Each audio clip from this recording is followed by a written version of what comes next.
Put the loco upside down and place in a cradle.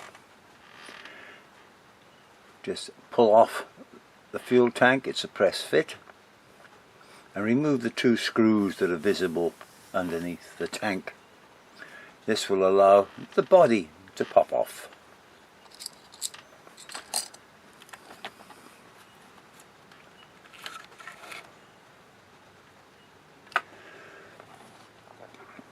Body removed. The captain tape is what I've put on. It's supplied with bits of masking tape which don't last long. The glue disappears after the first 32 minutes of running and they fall down in the shaft.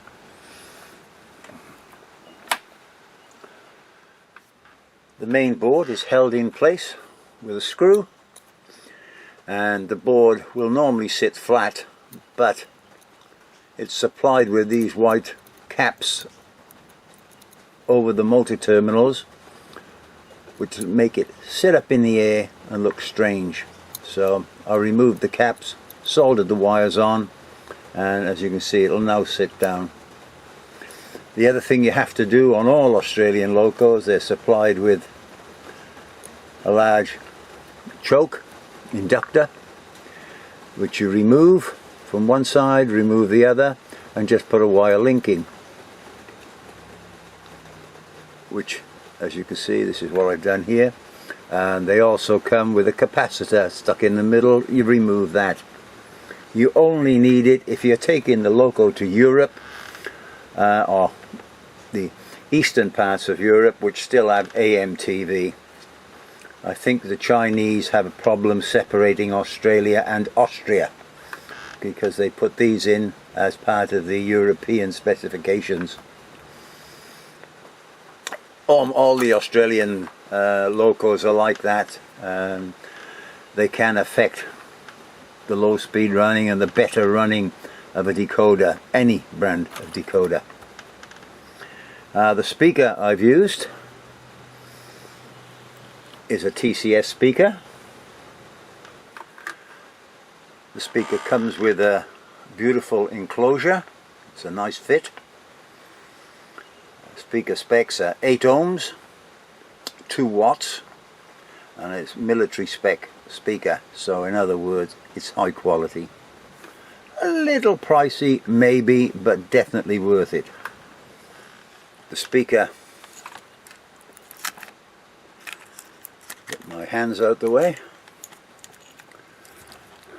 There's the speaker in its enclosure. The enclosure was a fraction narrow to sit on the chassis, so I put an extra piece of 1mm styrene underneath, and the 2 wires come from underneath the speaker, come up onto the decoder, and it's soldered to the 2 pads provided. That and removing the unwanted parts, European parts, are the only soldering you have to do.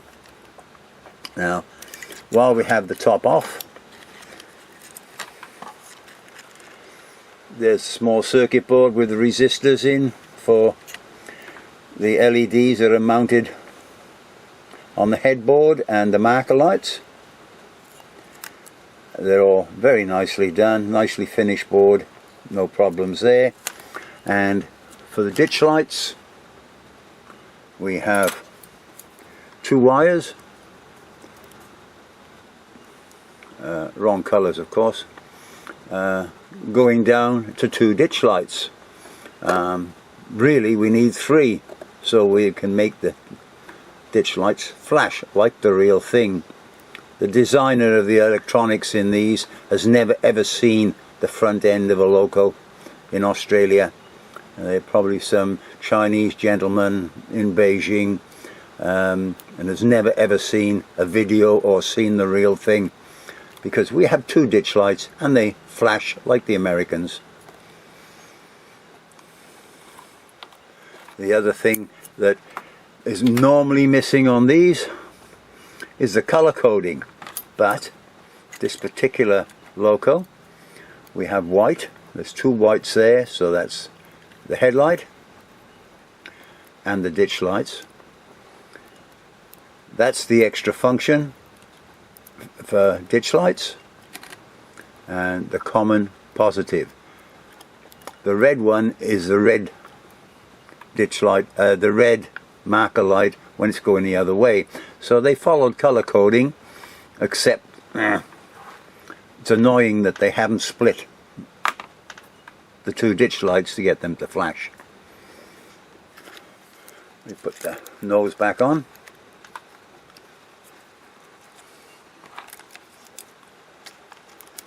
Make sure we get all the bits in.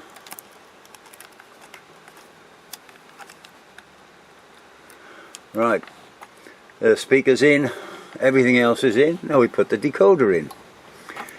If you don't remove the chokes, you'll have problems getting your decoder to sit, because they sit up a good 3mm and they make the decoder sit at a weird angle, and possibly with a little bit of running and bumpy track it'll slide up off the connections. And always make sure that you put it in the right way. You can't get them wrong really. This one is blank on the one corner, and it fits where there's no pin on this corner, and you fit them that way. Down on there you can just see the pins coming up through the end, and it sits down. If that was trying to sit on the coils, it would have its nose up. The other end identical to this end, and this is one of the few locos I've come across, Australian locos, where they wired the trucks correctly. Red on this side, red on this side, black on the other side, black on the other side. Most locos, especially Australian, have red and black diagonally. So that's how it fits. We will place it in this loco. I've put the Eco 21 pin decoder from Soundtraxx at $125 Australian.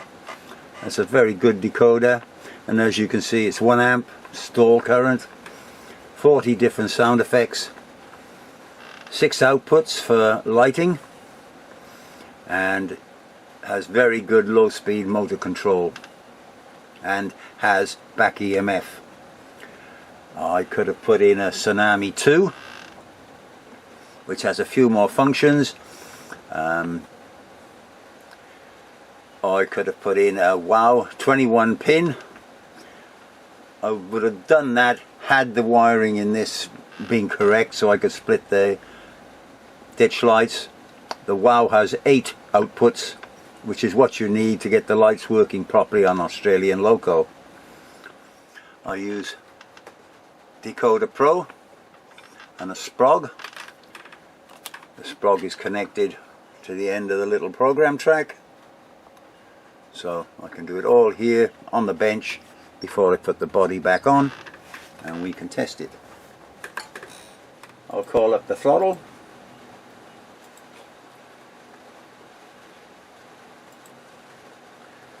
And start the engine.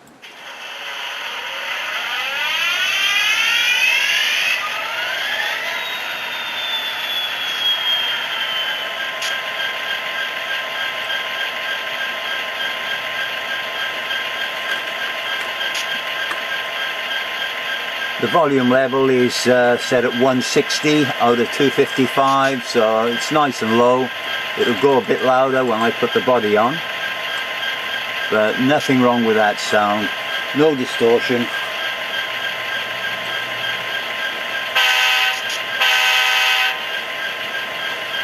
And that's the correct sound, because these have been rushing past my place all morning. As it's a weekend, they shut the main line down on a weekend past here to do a bit of work to try and keep it going, and it'll be shut down, and all the freights are trying to get through before it shuts down.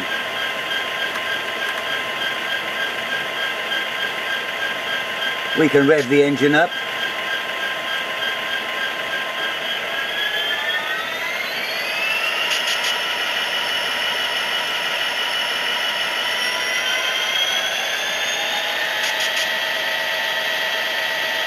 background noise you can hear. It started raining.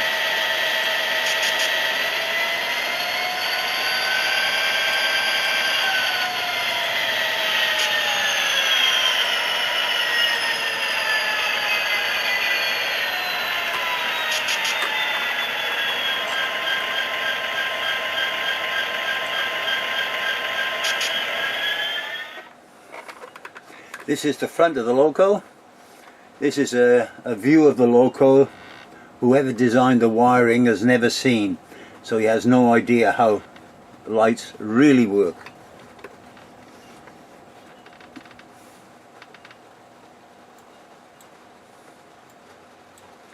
So we hit headlight, which gives us the ditch lights. They look a bit red on here, but they are a yellow. It's just the way the camera sees it. We've also seen that the ditch lights come on with those lights.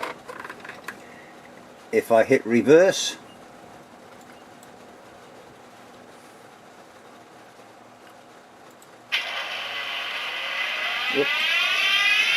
we've got red lights,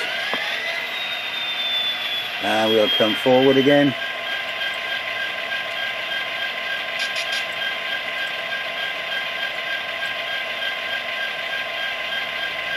And we will turn on the headlight up the top and the number board lights. This was correct, and we could split the wiring. We could press the horn and the ditch lights would flash alternatively, but it's not wired for that. If I was going to start cutting up boards and doing that sort of thing, we'll get the ditch lights. But it's not this particular brand of loco.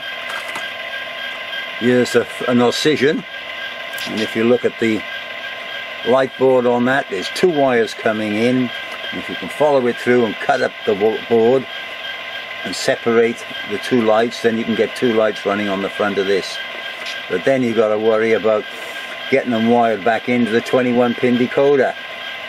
Whoever decided to use 21 pins, great idea. It's a pity they didn't follow it through.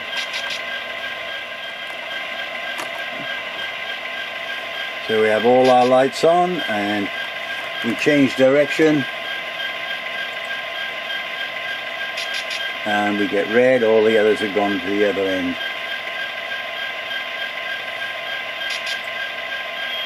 And we turn the engine off.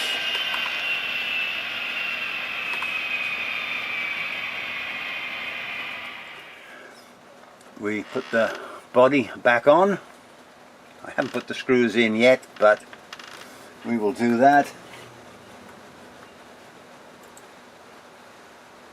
We'll start the engine.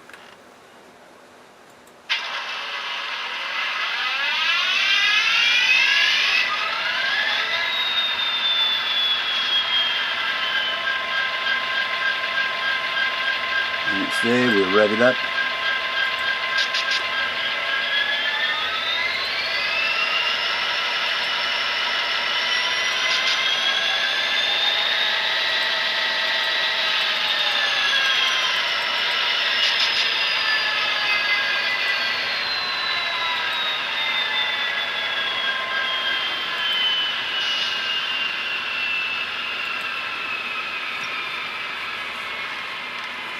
These are beautiful models, and as far as I can tell, the detail is correct. As I say, these go past my place every day, and they look correct. They run very, very well, plenty of detail. The only thing that is negative about them is they've chosen the wrong kindergarten to design the wiring for them. It's the same for most Australian locos. It's either that or the Chinese think Australia is Austria and is part of Europe, hence the different wiring. Here's another loco that'll be done. It's got 21 pin. You can see the choke coils, the inductor coils there, which will be removed. There's a capacitor there as well, which will be removed, And again, its light's terrible, less color coding. It has a whole heap of extra wires, because what they want you to do is catch hold of the loco, pick it up off the layout, and operate the switches underneath and put it back. Find the bits of detail that you've knocked off, or can't find the bits of detail, I want a detailed loco, so you go back and buy another one. This chassis is a bit heavier than the other one, and again, superb paint job.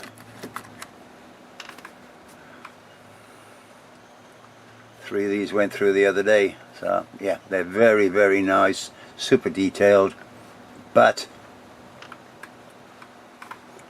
lighting. And these days, with 8 functions on a 21-pin decoder, there's nothing extra for people to wire. That's my gripe. Lovely locos, beautiful to drive. When I get round to doing this one, which won't be for a couple of weeks yet, I've got other work to do, we'll run them in a consist. I've got 3 of those to do.